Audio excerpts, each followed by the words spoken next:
Hi, my name is Danielle Schwartz, and I will be discussing muscle actions and how muscles interact to enable movement. Muscles are only able to pull or contract.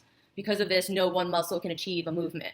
Muscles work in tangent. Specifically, I will start by discussing the agonist and antagonist muscle pairing throughout the body. The muscle is identified as the prime mover, is called the agonist. The muscle contracts to perform a movement. Although in order to undo an action, an opposing or opposite muscle must contract to reverse the desired movement. These opposing muscles are named this way because they lie on the opposing side of the joint used for the movement. The opposing muscle relaxes as the agonist contracts.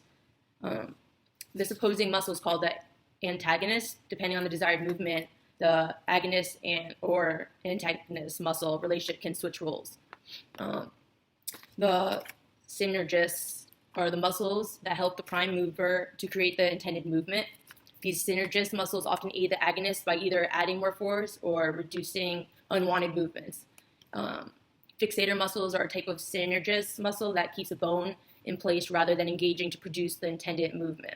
Depending on how or where the muscle crosses the joint, a specific type of movement will occur.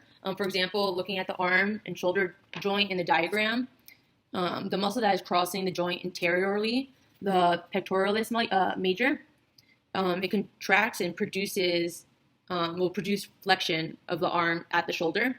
If we look at the muscle that is crossing the shoulder arm joint posteriorly, the latissimus dorsi, when it contracts, extension will occur. If we look at the muscle that is laterally crossing the joint, the deltoid middle fibers, when it contracts, the arm will lift and display abduction.